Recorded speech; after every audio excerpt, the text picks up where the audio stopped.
Good morning, everyone. Today, I and Devansh will walk you through the vision language models, and you will have a good understanding what these are. We will try to understand how the vision language models see the world and understand it through the words.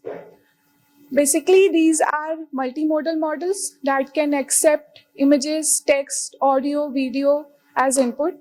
So given a image and a text associated with it, which can be a simple question, like you can see, it can be a question like, what is the breed of these cats?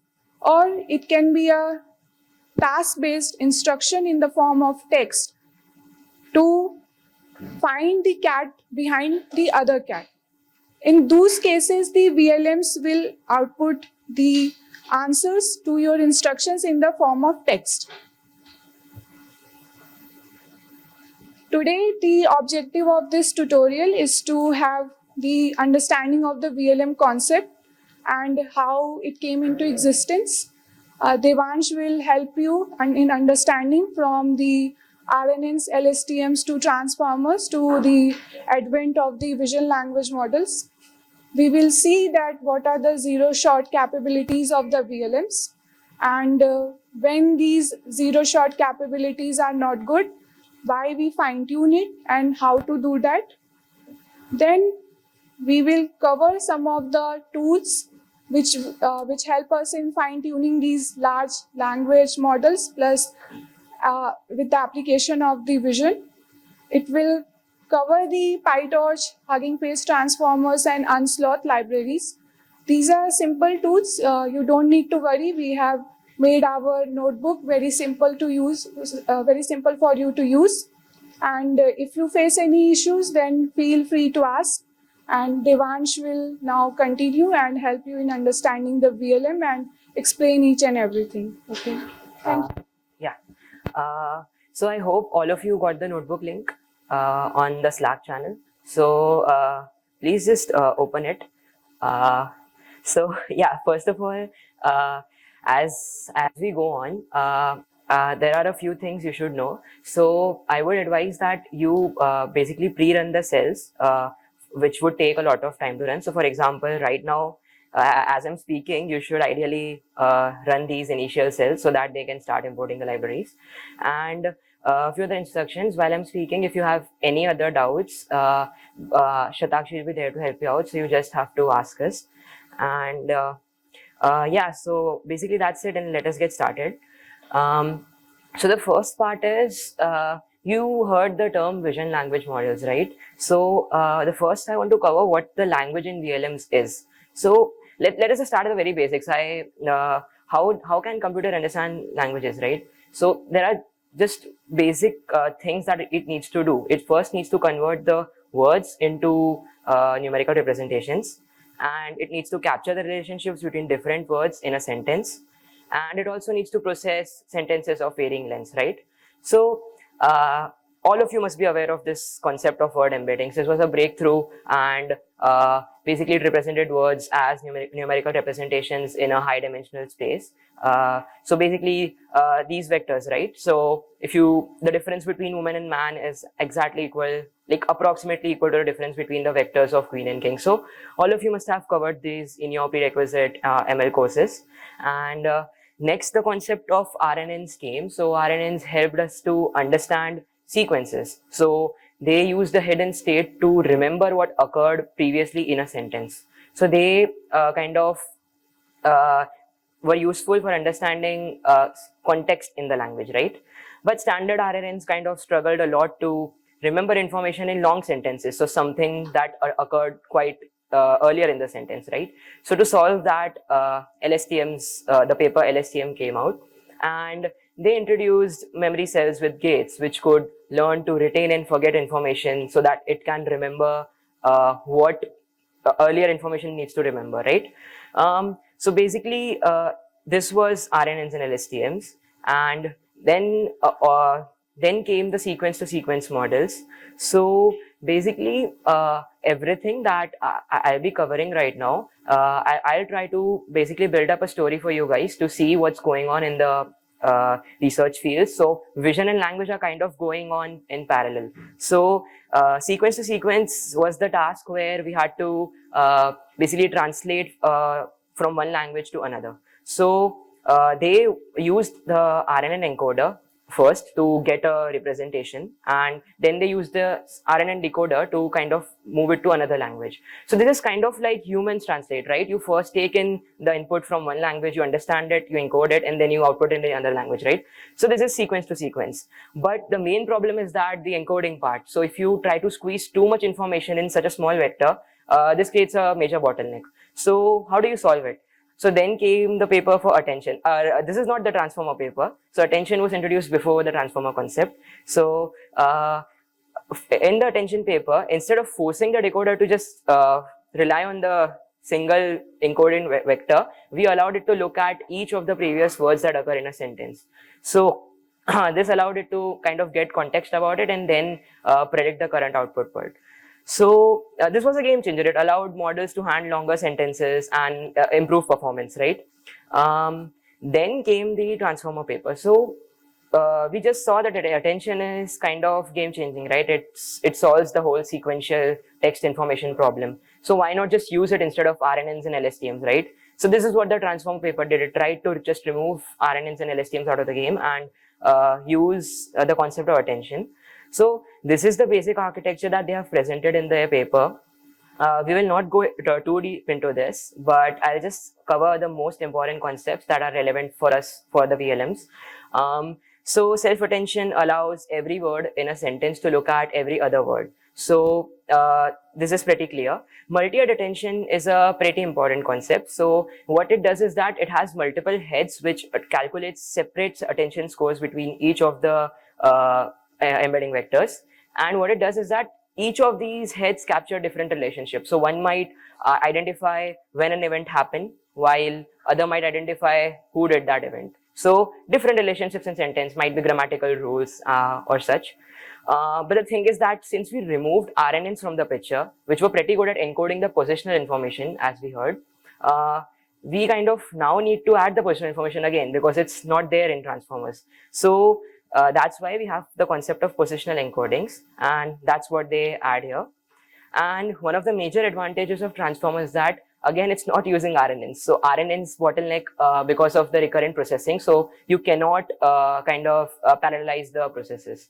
But this is possible in case of transformers. So it allows us to use modern GPUs and TPUs for this. So basically, this was the basic overview of the language part of the VLMs. I have prepared a quick demo just to show how the tokenization and text generation happens. So you can, I'll just run this quickly since you have already, I'm expecting that you have already imported the libraries earlier. So all of these models that we are using are basically being loaded from the Hugging Face Transformers library, and it will initially download the model. So yeah, I have given the sentence as vision language models. So you can see how it's being tokenized. So it's taking the vision part separately, the hyphen separately, and so on. And in this part of the code, I am first encoding the prompt which I'm giving it, and then I'm encoding the sentence which I'm giving it, and then I'm decoding it. So we are getting the same output, which means everything is working fine. And here I'm demonstrating the text generation part of predicting the next character. So I give it the prompt that vision language models are very useful for what, so it generates something. So I would, you all can definitely input whatever you want here. So maybe I can try with ACM Summer School is cool. So, and maybe for the prompt, I can ask it that, let us just ask it about something. So you all can definitely later try to experiment with this and see how different sentences are being tokenized. So it's not necessary that it will tokenize, it will take each word as a token. It might definitely can split the word. So yeah, this is how it works. So now let us quickly move on to the vision part because we have to reach VLMs. So the question comes that how can computers understand images now, right? So again, the basic concept is that they need to learn some features about the images. from the raw pixel data. So how did this initially work? We know computer vision has existed for kind of a lot of time now. So in the early days, the domain specific scientists used to sit down and create features for each of the images. So they used to find out what are the edges, the corners and textures, etc. And this required significant domain expertise. So then came the concept of CNNs. Again, you all must be quite aware of it right now. So the major benefit of CNNs was, if you recall, was that it had certain inductive biases, which means it made some assumptions about the image that was being inputted. So we assumed that the pixels that are close to each other are related to each other. This was handled by the convolutions. We used the small convolution kernel, and we assumed that an object's identity does not change if we move it around. So this was again handled by the convolutions and the pooling concept, translation sequence and invariance. And similarly, the model initially learns simple features like lines, edges, corners. Then it goes on to take shapes, then paths, and then the actual object. So this was the hierarchical structure that the structure bias that the CNNs had. So that's why they were so good. They needed less data to train and they performed exceptionally well. So again, these were game changers. But the major problem was that we just saw that as the complexity and the depth of the network goes, we are learning more and more complex features in the later layers. So why not just make the networks more deeper, right? It makes intuitive sense. But the problem was that when we make these networks deeper, we face the vanishing gradients problem. So to fix that, ResNet was introduced, and this added a residual connection. So basically what it helped with was that it's fine if you don't kind of understand this completely. The takeaway is that it fixed the vanishing gradient problem. So it introduced this identity connection directly. So instead of learning what the output is based on the input directly, we just learn what should we add to the output to get the input. What should we add to the input to get the output instead of directly mapping the input to the output. So basically this is the function that you get, and if you kind of calculate the loss from this, the expression which you will get is this. So this term is the fx is the basically the whole network, right? So fx is this part. So this might suffer from the gradient vanishing problem, right? But you still have this part. So this gives a meaningful signal when you backpropagate. So this fixed the gradient vanishing problem. I'm talking about this right now because this is extremely relevant. If you see, again, go back to the transformer architecture. So these connections that you see here, these are basically the residual connections. So they are actually inspired by the concept of residual learning. So now let us go on to the main target of this, the vision transformer. So everything was going on parallel, right? We used the transformer for NLP. So somebody thought, what if we use it on images? So how could we use a transformer for images? You remember that we took a sentence, we first tokenized it, and we embedded each of these tokens, and then we passed it through the network to get certain outputs, right? So we can follow a similar process with the images. So what we do is that instead of tokenizing, we first patch the image, which is kind of similar to how we would tokenize the sentence. And for each of these patches, we would basically flatten the vector and kind of convert it into the embedding, patch embedding. And you would add a class token for classification tasks. And also you would add the positional encoding. So this is positional embedding. So this is pretty similar to how the original transform architecture worked. Just the only difference is that how do you convert images into the embedding representation. So pretty simple concept, but it was pretty revolutionary. So now you might ask me that in the case of images, in CNNs, we had these inductive biases, right? We talked about locality, invariance, equivariance. It's not here, right? I mean, those concepts are definitely not being enforced by transformers. So how does it work? So the thing is that if you notice, we are using transformers, which means we are allowing attention between each of these tokens. So each of these patches in the image are allowed to look at every other patch in the image to figure out the relationships. So basically, you could say that the model, given enough data, can learn these biases themselves. They are not inductive anymore. So it can learn that closer pixels are related. It can learn that if you shift an object, or move it, it does not change essentially. So this is kind of better than CNNs because it allows for a chance to learn even more biases than those three which we saw in CNNs. So it can maybe learn better features. So, but again, the bottleneck here is data. So, in the paper of VIT, they themselves have mentioned that they are very data hungry. So, you would need a lot of data to develop and generalize these better biases in these models. I have again prepared a very simple small demo just to show you guys how VIT Vision Transformer works. So, you can definitely go ahead and run this cell.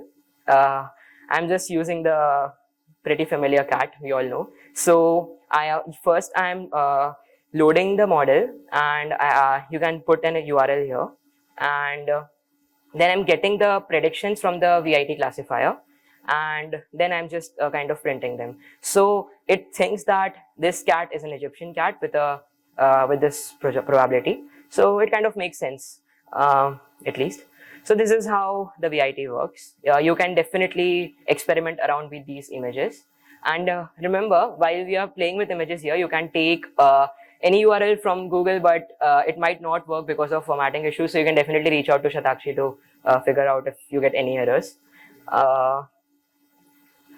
Okay, so we saw that data was a major bottleneck, right, for VIT. So we need some technique where we don't need a lot of labeled data. So self-supervised learning, I think we all know about it, right? Here we create a pretext task, and you don't need unlabeled data. You kind of train the model based on some task that you create, and it learns the features by itself. So one of these concepts, which is super important in the next major breakthrough which led to VLMs, is contrastive learning, which is essentially self-supervised learning.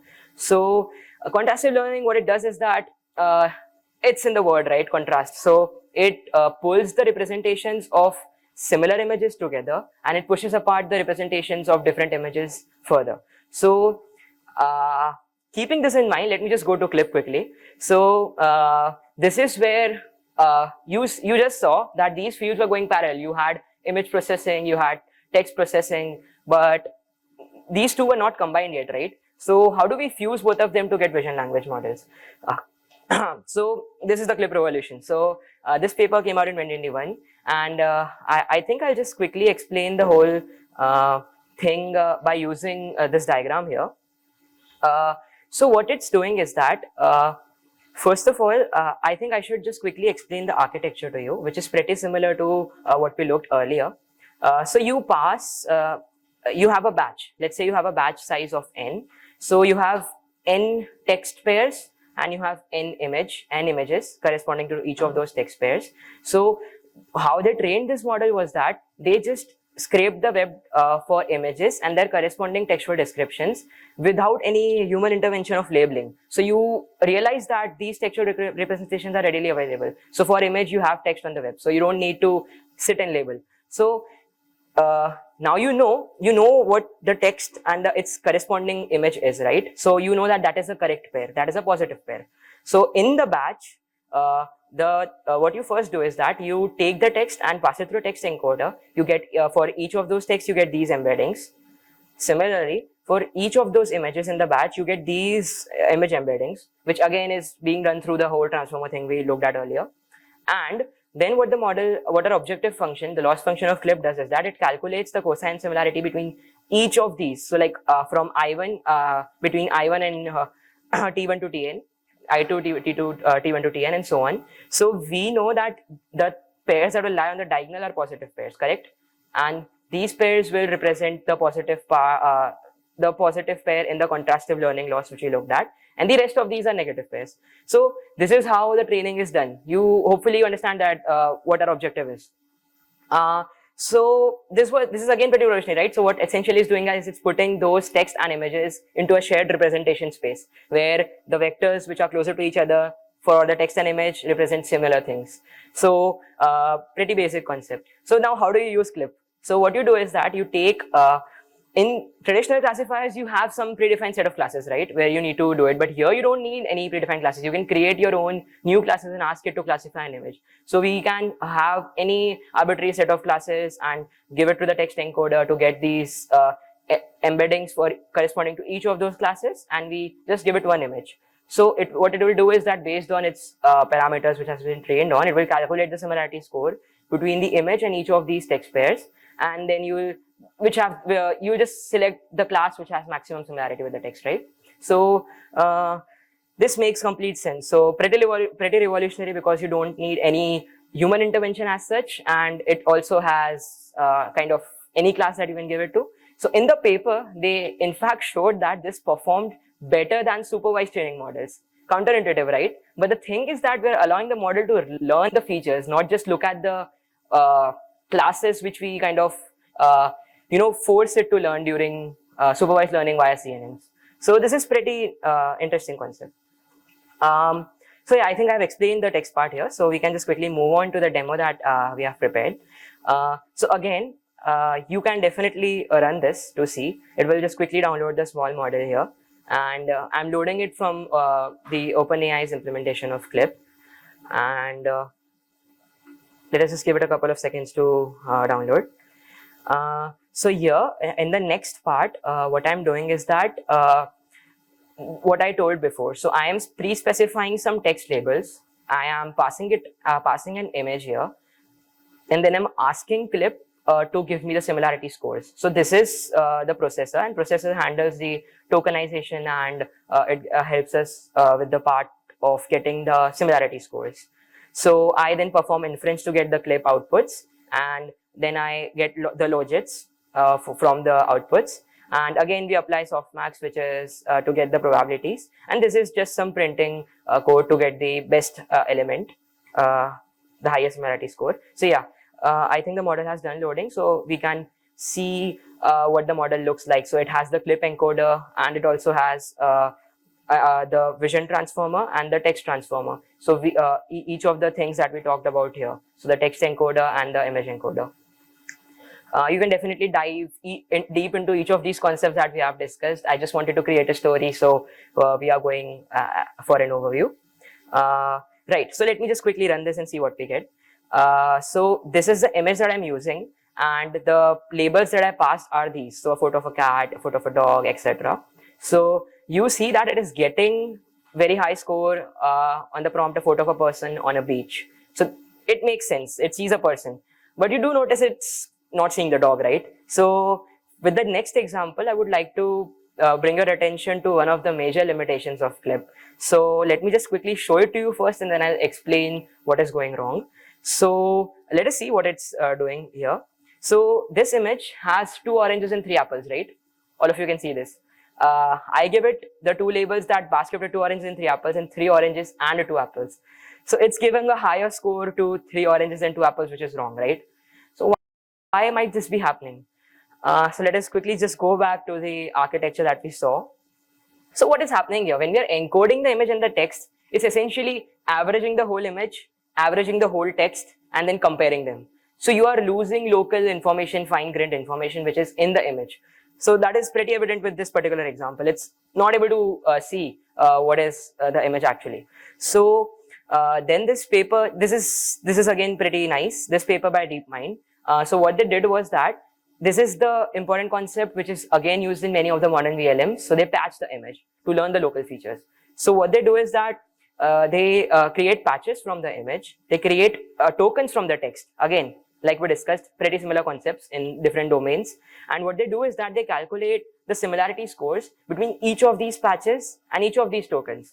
And then they average it out for each of the tokens. So you realize that what it's doing is that it's looking at each of the patches and then seeing what the majority of the image represents. So this allows for better localization. So pretty important concept.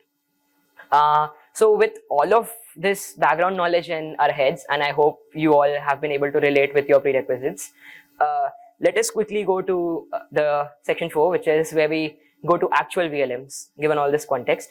So again, the Clip limitation, which we talked about, fusing vision and language, right? So this is the Clip. This is basically what Clip is doing. It's taking the word embeddings, the image embeddings, it's passing them separately through a transformer. Remember, transformer helps in calculating the attention scores, and then it projects it into a shared embedding space. So what is happening here is that you are not able to calculate the attention scores between each of those individual text tokens and the vision patches, right?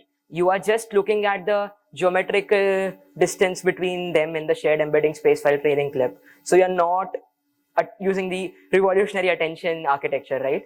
So what then the different concept came in this Wilt model was that they did the fusion pretty early on. So before passing it through a transformer, they got the embeddings, concatenated them, and then passed it through a transformer. So then it allows the model to look at each of those text tokens and relate it with each of those image patches. So you see how this is working, right? I mean, pretty nice.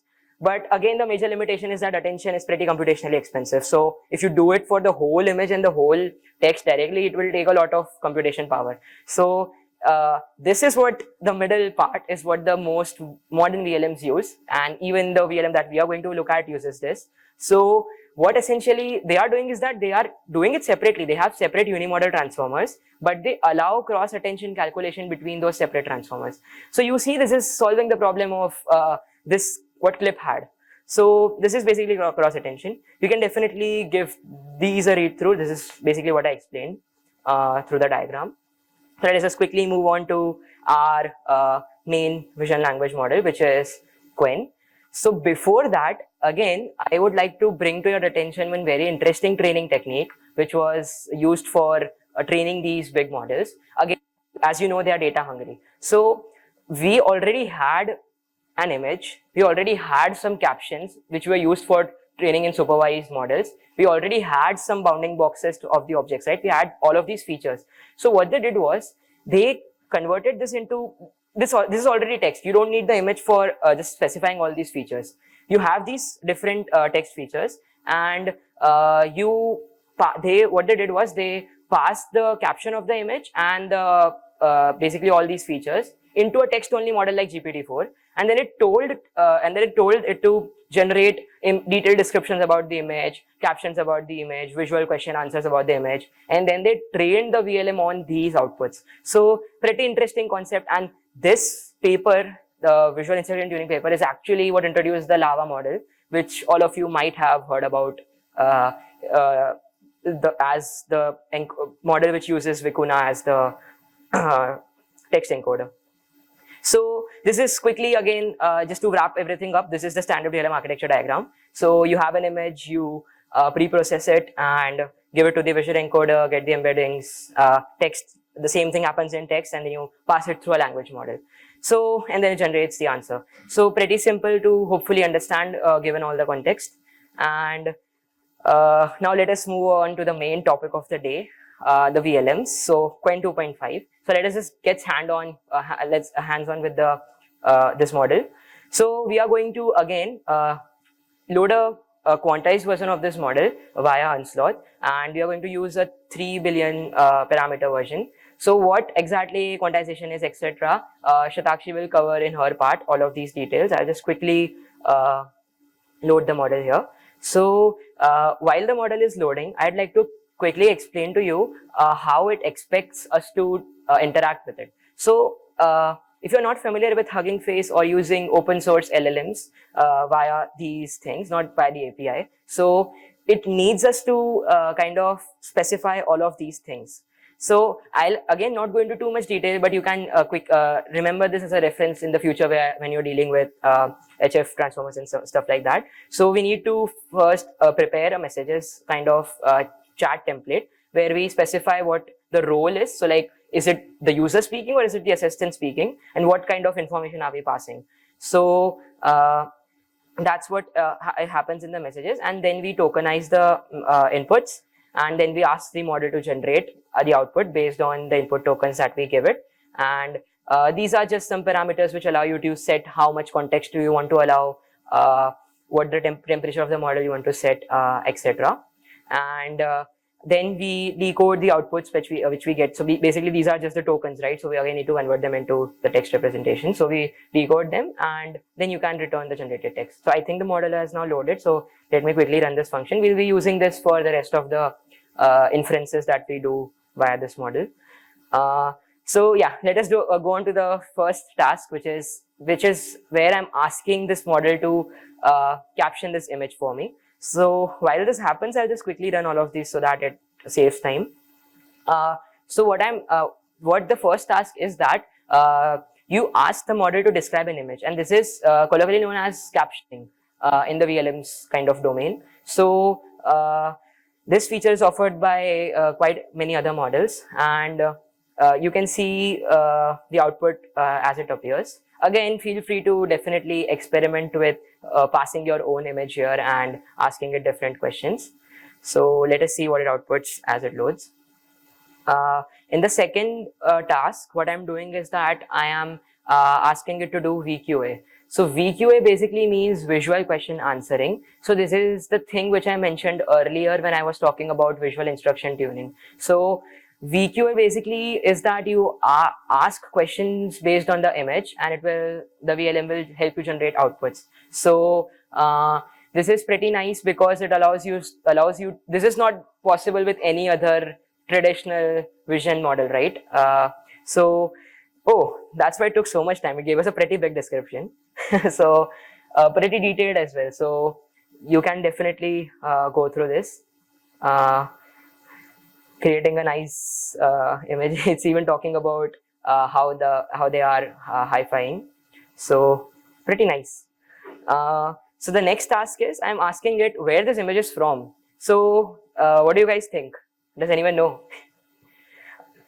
Yeah. So the model even knows it. So it tells me that the image you provided is from Cyberpunk. So pretty nice, right? This is zero shot. You are not even training the model, just asking it based on whatever it's being trained on previously. So these sort of questions are pretty kind of prevalent. You can ask about, let's say you give it an image of, let's say, IIT Gandhinagar campus and ask it where you are. It will tell you that you are somewhere in Gandhinagar or maybe at the IIT Gandhinagar campus. So pretty cool. The next example I'm covering is that some complex queries. So basically, you can ask it to count stuff in images. You can ask it to do complex reasoning that what material is some particular object, and most probably it will give you correct answers. So again, I'm taking the very famous meme and seeing how many Spider-Man are there. So I asked it, and it correctly gives me that there are 1, 2, 3, 4, 5, 6, 7 Spider-Man here.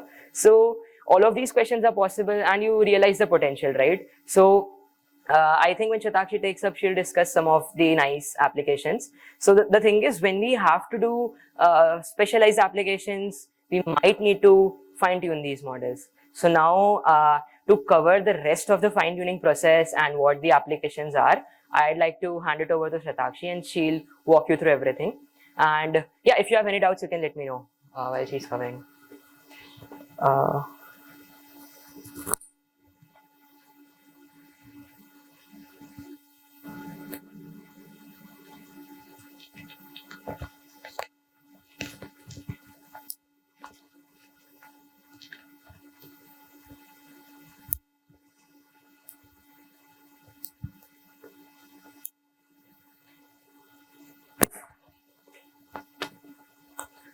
So I hope you understood the most advantage of the basic advantage of the VLMs. So can you just, can any one of you explain what is the biggest advantage you are getting from the use of VLM?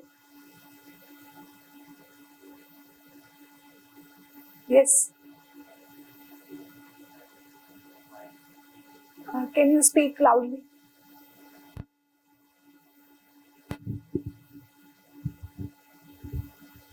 It can process both images as well as text simultaneously to give us results based on the inputs. It can identify images, label them, or even generate images based on the prompt. Yeah, very nice. It is exactly correct. Yes.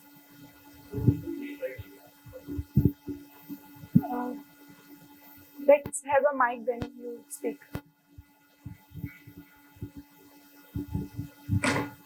I think one of the biggest advantages is that we don't need labeled data for training a VLM.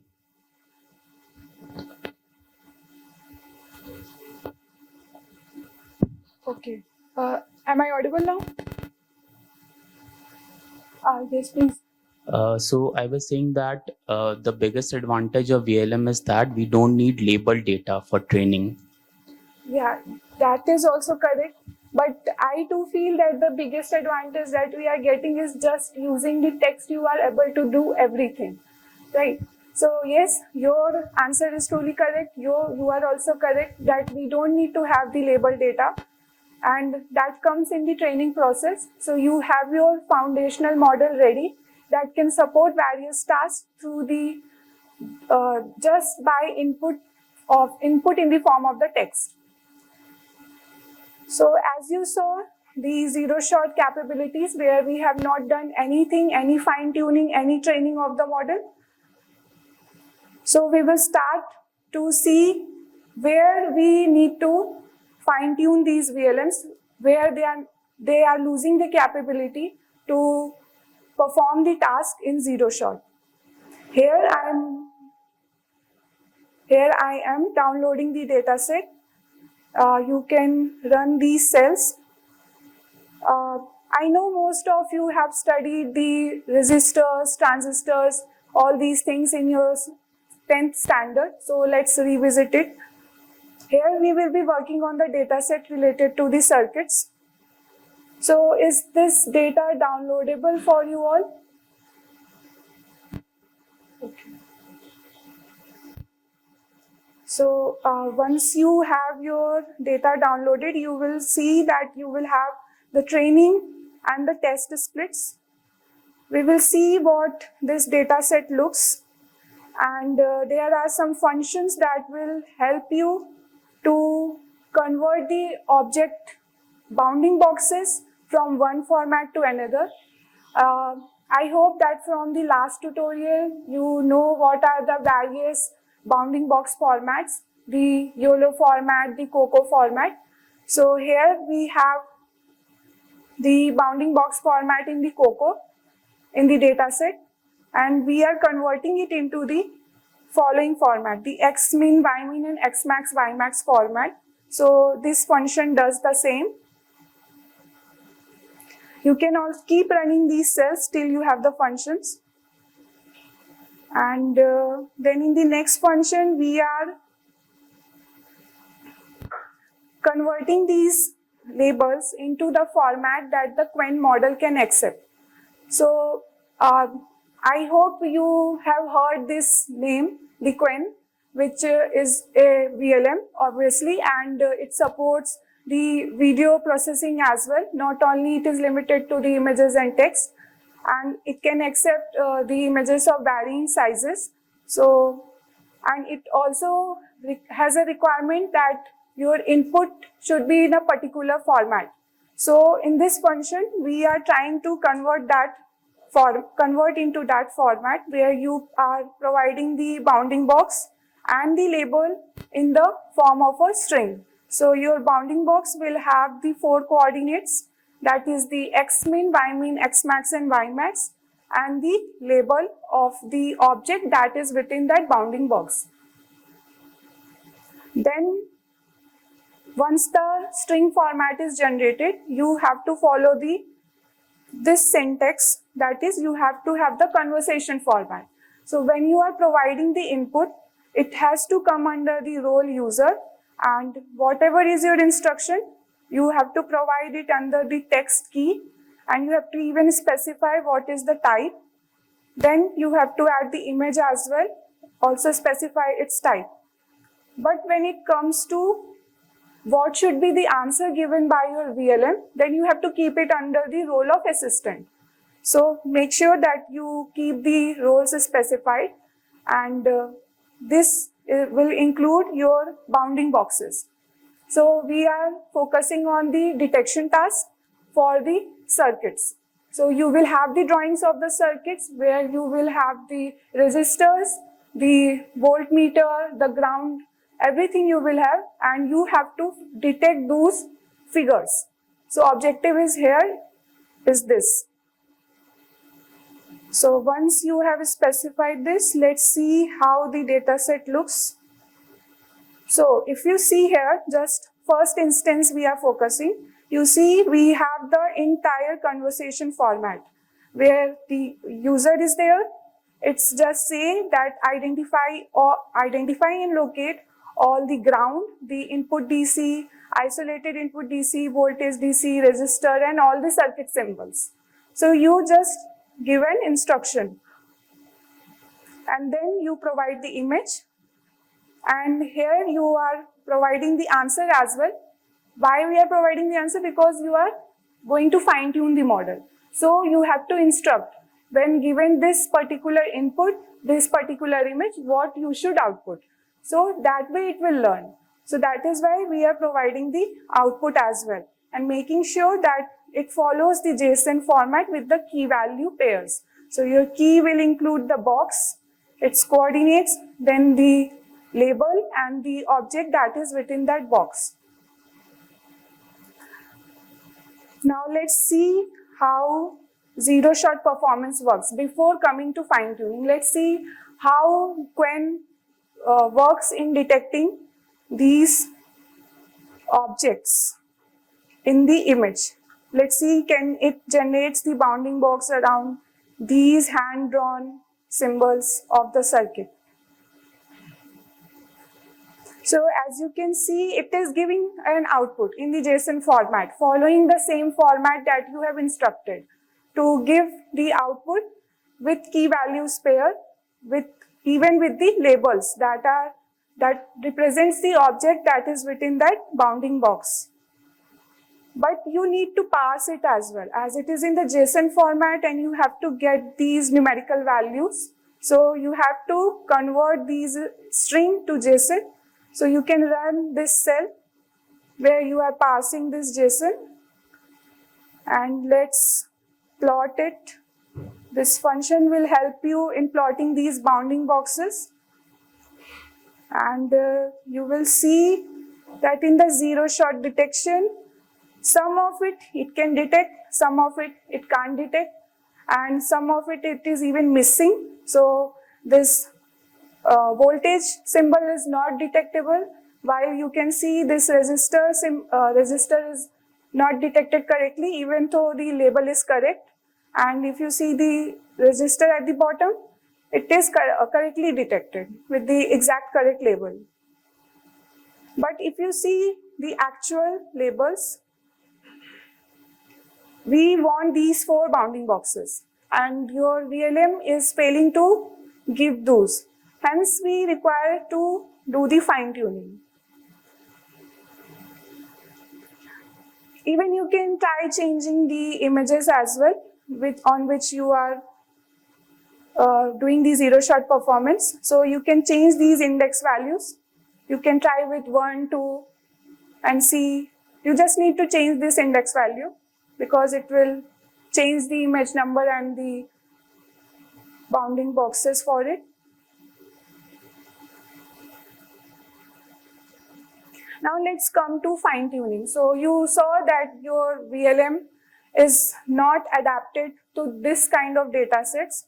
So a simple question, do you know how to fine tune a model without training too many parameters in it? So can any one of you tell? Yes. Can you please give him the mic?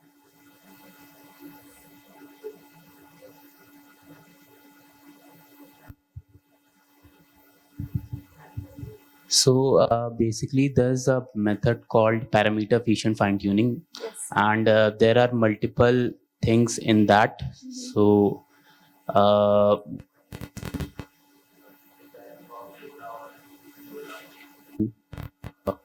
it comes under parameter efficient. So that is one of the ways. Exactly correct. Thank you. So we will be using the parameter efficient fine tuning. So I think obviously in most of your minds, you must have thought we can freeze some of the pre-trained weights and then fine tune some of the layers. That we can reduce the number of training parameters, but we have more efficient methods than that. We can use the LoRa fine tuning. So suppose even if you are targeting one particular layer, you are still going to have a large weight matrix. So still you have in millions of parameters to train. So you can reduce it further. How? Just break it down into 2 smaller matrices. So suppose you have the original weight matrix of size 1000 cross 1000. So you can represent it as 2 smaller matrices, 1000 cross 2, such that you will have 2000 weights in one matrix and 2000 weights in other matrix. So that way you are just training 4000 parameters as compared to 10 to the power 6 parameters. So to use that, we have this R equals to 8, which sets the rank of the matrix. That is, you are breaking down the entire, bigger matrix into 1000 cross 8 into 8 cross 1000, right? So this will set the dimension of your matrix. Not only this, you can also try these these parameters when you are using the parameter efficient fine tuning. So you can only train the vision layer, you can only train the language layer, you can only train the attention modules and the fusion layers. So you can set them true to true, false, false, true. You can experiment with it. So you saw that vision language model has the vision layers. So just experiment with it. You have the language layers. You can just set them to false. That how, without fine tuning the language layer, what is your output? Without fine tuning the vision layer, what is the output? And when you fine tune both the layers, is there enhancement in your output or not? So you can check these out. So here we are just using the parameter efficient fine tuning, and this is a very important concept that when you are dealing with the large models, right? Then comes the SFT config, where you provide all the configuration information that you want to use while training. So you don't need to have to worry how to set the number of epochs, what to set the batch size, what should be the learning rate. You just put everything inside this SFT config, where you are providing the number of epochs as 5, learning rate as 2 to the power minus 4, and the logging steps are 5, that you want to keep the logs after every 5 steps. Then you have the optimizer. Just by putting everything in these parameters, you just make your training step ready. And then in just one line, in the second line, you just need to create a trainer, and then you have to just start the training process. So you don't need to have to worry to zero grad the optimizer or back propagate the log. You don't need to write these many steps. So everything is abstract out here. So you can run these. It will take time. Because I have set 5 epochs, so it should be pretty fast. Make sure you all run. And you can see here in the output also that your model has 3 billion parameters, but you are just working on the 20 million parameters. How is this possible? Because you have done this LoRa fine tuning, the rank that you have set. So this is reducing your number of trainable parameters. Let's see the performance by just fine tuning these 20 million parameters out of the 3 billion ones. And if you see, we have the batch size as 4 here. So let me have some discussion on it as well. So you can set the batch size to 4, where it will take up 4 samples in every iteration. And you can set the gradient accumulation steps. Here I have set it to 1. This means that after seeing 4 samples, it will update the gradients. But if you change it to 2 and keep the batch size as 2, means both are 2, you are in actual having a batch size of 4. But what is happening? In every iteration, you are just looking over 2 samples. But you are updating after seeing these 2 samples twice. So basically, you are seeing the 4 samples at a time. So these things you can try out, and you can see that it will take some time.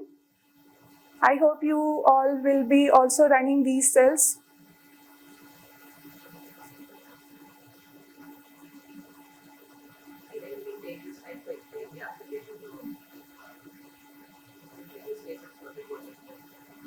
Yeah, one more thing I just wanted to discuss is related to the quantization. So you saw everywhere we are using the 4-bit model, right? That is Qwen 2.53 billion. We are not using in its full precision. And I would suggest you to go to the Hugging Face and look at the Qwen 2.5 basic code where they are not using any quantization. You will find this Qwen 2.5 VL 3 billion instruct only. And when you will run those commands, then you will see that you will be having memory out of use error, right? Why this is happening? Because there you are using your models in full precision. That is, your weights are in 32-bit. What it means? It is using, each weight is taking up 4 bytes, right? And here when I am using 4-bit, that is, every weight is represented just with 4 bits, that is 1 byte. So even if you have 3 billion weights, you are just using 3 billion into 1 byte. So you're reducing a lot of memory in loading the models. So that is the advantage that we get by reducing these weights precision. So if you want to run your models on your edge devices, so definitely you should go with the quantization.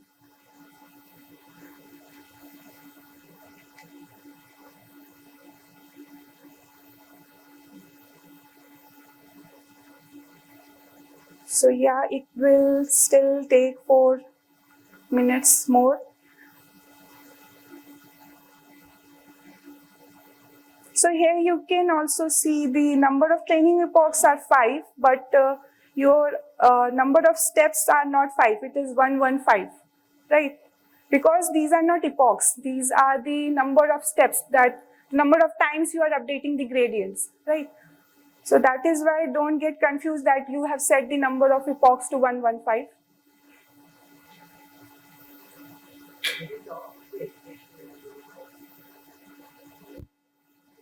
Yes, yeah, right. So as you saw in the yesterday session that we had very good applications of the AI in the education sector as well as in the health sector. We saw the Dilbot and the Siksha app. So we can see that VLMs are the good fit there. You just provide the image input, ask some text, give some instructions, it will generate the output. And this is all possible in the zero shot setting, right? And even if it comes to fine tuning, it is pretty easier, because right now you are just spending 4 minutes to adapt your VLM to the circuit data set. So that way you can reduce time as well by using these VLMs. So this is one more advantage. So you don't need to have spent hours, days to fine tune the models. And in those cases, you also need faster processing also. So these things will help there.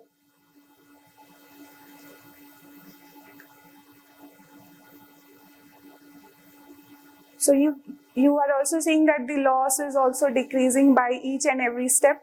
So we are going in the right direction at least.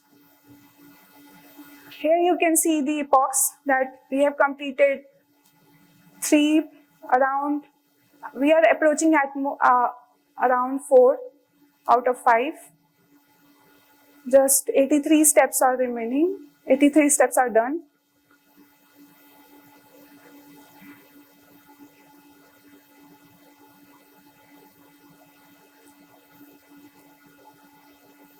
So everyone's notebook is working, no one is facing any issue.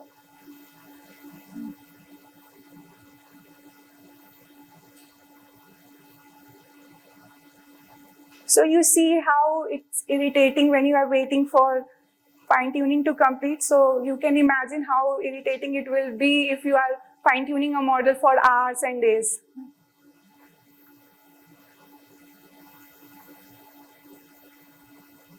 So let's wait for 1 minute more. 95 steps are done.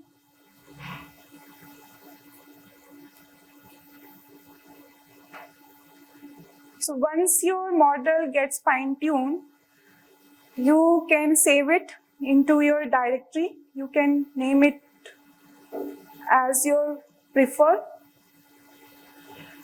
And make sure you have this 4-bit Boolean value set to true.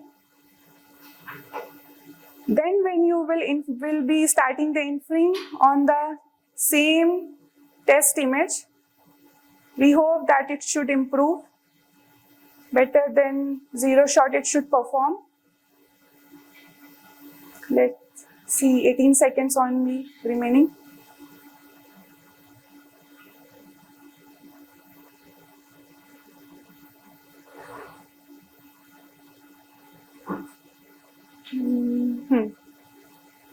Yeah, so just saving this.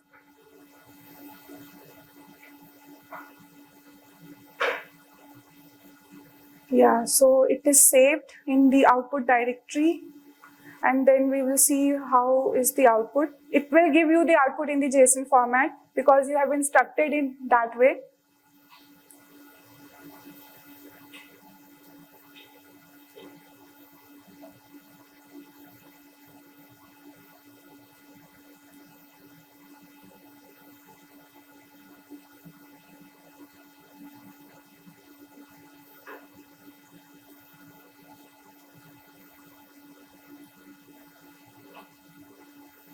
So you can use these SV detections that will be very useful in visualizing the images with their bounding boxes. And it is a very famous library that is in use in the computer vision field.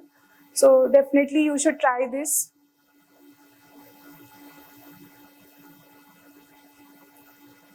Yes, so we can see now it is giving the output. And we still see even after just training after 5 epochs, we have no such major improvement, but we can see that for the register, it is detecting it correctly. You can try changing the image here. You can put some other image and see how is it inferring there. Now let's, so this is what the object detection task we see here with the use of the VLMs. Now let's clear the memory. Okay, so we will come to the fine-tuning of the OCR task. And can you tell what is OCR? Optical character recognition. So can anyone? Yeah, right. So here we are again going to use the image and the text. So again, VLMs come into action. Here again, I am using the same 3 billion 4-bit quantized model of Qwen. And let's have it. This is the block that you can repeatedly use, and it will help you in adapting to your new task with training on lesser number of parameters. So get friendly with these parameters like rank and setting these layers to true.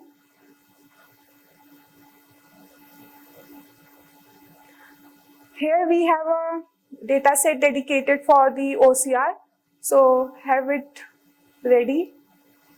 It's a zip file, so make sure you unzip it as well.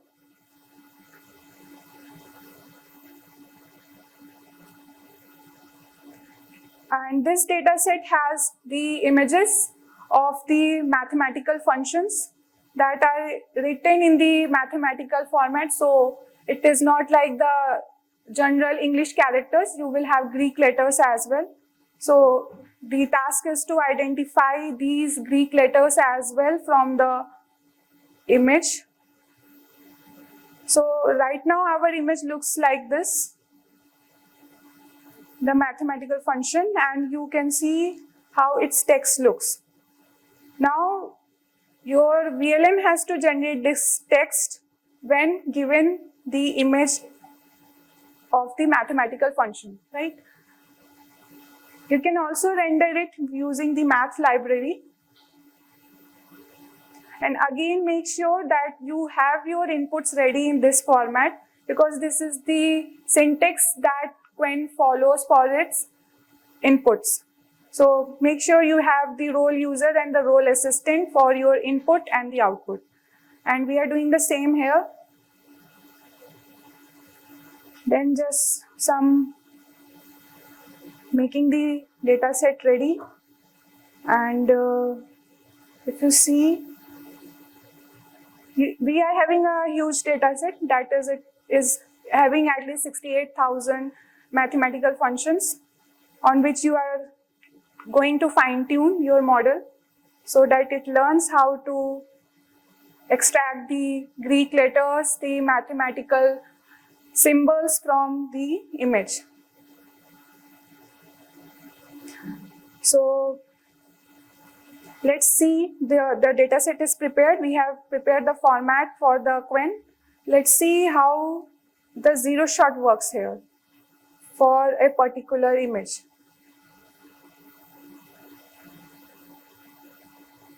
In the meanwhile, you can also run the next cell where you are training the model so that it completes on time. Okay, here we have the streaming on. So it is generating the characters one by one. You can see the functionality of LLM here. And right now it is not generating the LaTeX format because the LaTeX format is incorrect. That is why here it is not rendering. But if you see the original image,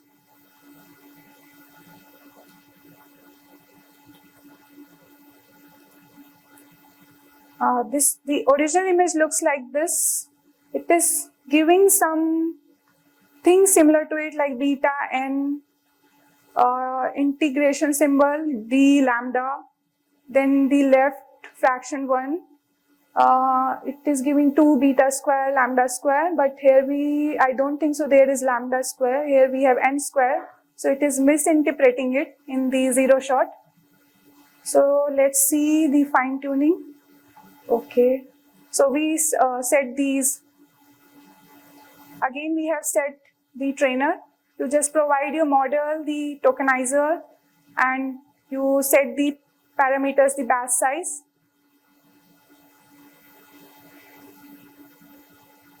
Here we have set a maximum number of steps to 30. Here we have not set the epochs. So after updating the gradients 30 times, it will stop. So the epochs are going to be very, very less. Because in one epoch, it will have to go through all the 68,000 samples. And here we are just keeping the 30 updation steps, so it is not going through all the samples. So maybe we will be not having as good performance after fine tuning, but later on you can try on running it for the entire data set, right?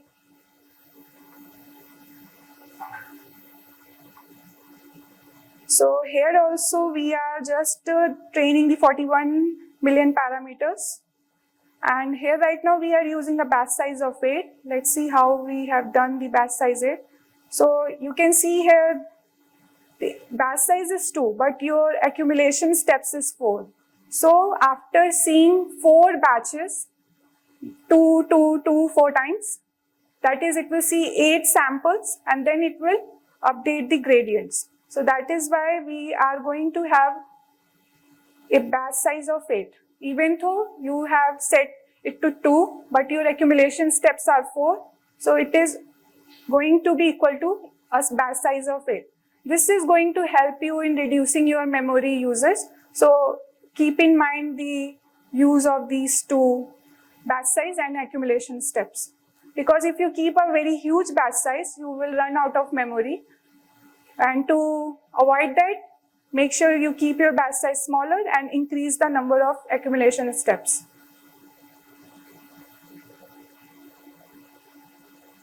So here we have now just 20 seconds left. And you can see the loss is considerably low. So we can assume it will give good results.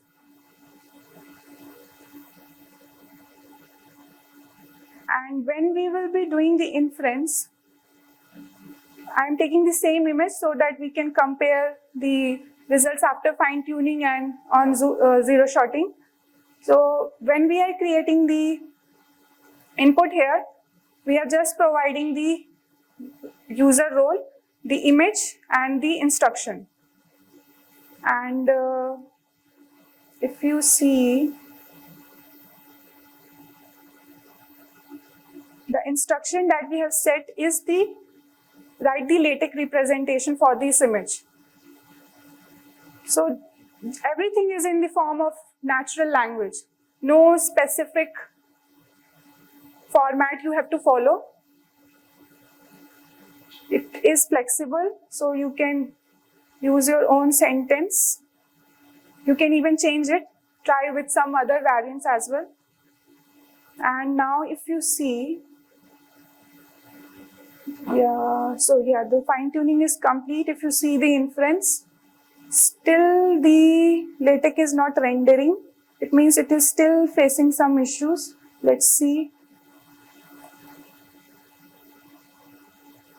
So here you can see the beta is there, n is there, integration and d lambda is there, left 1, 2 beta.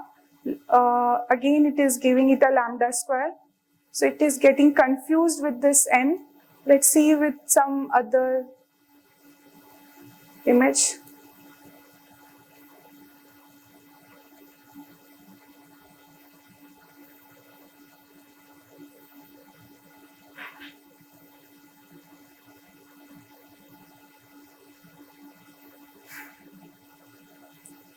You can save it once it is done. Okay, now for the another image we can see is having the n and still it is not able to get the correct LaTeX format. Okay, let's reload the fine-tune model. Let's see what happens.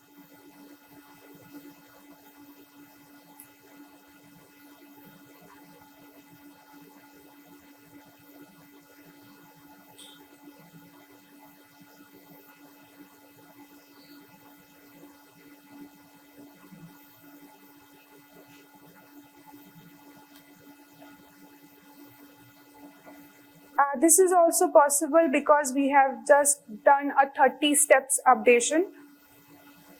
Although you have a huge data available, so you can try training on the full data set. So here we are just doing the model loading from your saved directory and making the model ready for the inference. You just add your image and the instruction. Maintain the same syntax. Use the Qwen tokenizer so that it converts into the token IDs and make the input ready with the text and the image embeddings aligned. And then you get your output, the LaTeX output. If you see here, your output will have some special tokens that Qwen is generating, which you didn't see earlier.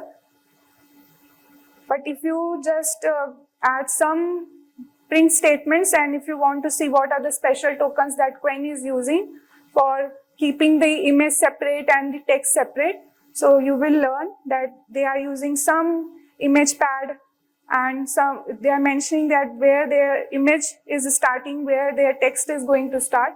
So like we have in the normal sentence in natural language processing, we have a token to state that it is the beginning of the sentence. Then there is a token to state that there is an end of sentence. The similar tokens we have here also. Now let's see.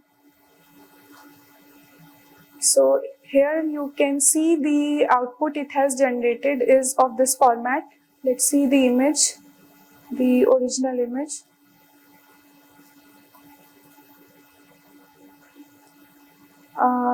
So here you can see it has identified the characters correctly, but it couldn't understand which is capital or means which is a subscript or which is a superscript.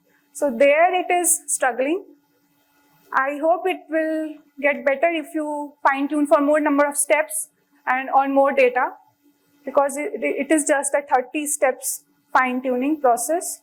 Still, at least it is able to detect the each and every characters correctly. And I think one character it has missed the apostrophe here, I think. Okay. So still much better than the previous case where it was saying the lambda character is present here instead of an n. So now finally coming to the VLM's conclusion that yeah, they are very useful because they are able to perform a lot of tasks just using the text. Just provide the input and you instruct it in your natural form. It will give you the output. And it is not only restricted just to the images, now it has been extended to audios and videos as well. We have added the references to those also. You can explore it later on. And these are now in use in robotics as well. So because they have to take input as vision and give the output as language, and they also have to take some actions. So now these VLMs are getting capable of giving you the action tokens as well. So they are performing these human-like actions as well. And some issues are also there in VLMs because the data set on which we train, they are either synthetically generated using the existing language models like GPT and using the existing data set that is available on the web. So those web images and text pairs are scrapped. So whatever biases are there, that will come in your VLM as well. So if you have your VLM working in one domain, maybe it is possible that it will not work in your domain because of the data set on which it is trained. And yeah, so we see that VLMs are evolving. So maybe you will, because of their biases, you will get some misinformation, but there are also going on research how to make them less misinformed. And we see that they will soon be going to be more responsible. And I hope you got the understanding what VLMs are. And I feel that now you can relate to this image also, that how the vision and the language are now handshaking with them, right? And the image credits goes to this blog. So you can also read this blog. This is also a very nice blog on the vision language models. We will share these slides with you, and the notebook is already shared. We will share these slides with you, although that is just an overview, but you can have this link as well there. Thank you. If you have any questions or doubts, you can ask.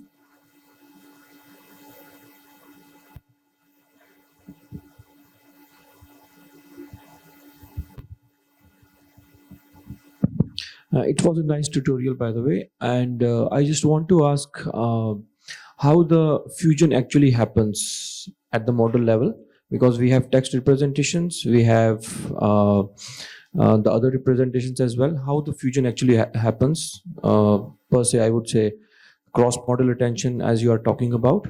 So can you talk on that? So majorly we saw the Qwen model, right?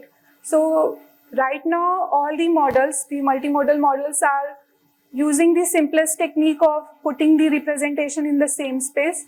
And that simplest technique is to use the multi-layer perceptron. So they don't go into the cross-modality attention, although Llama is using it, but the Qwen and other VLMs like Florence, they are not still using the cross-modal attention when they are fusing the two modalities, the text and the vision. So they are just using the simple MLP to reduce the dimension of your image embeddings to make it equal to the dimension of your text embeddings, and then they finally concatenate it and pass it to the language decoder that will give you the final natural language output.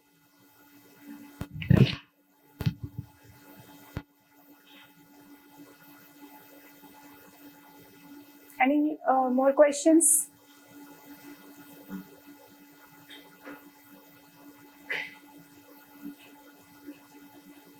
I think you must have enjoyed this image, or at least if you have not enjoyed any other thing. Okay, thank you very much.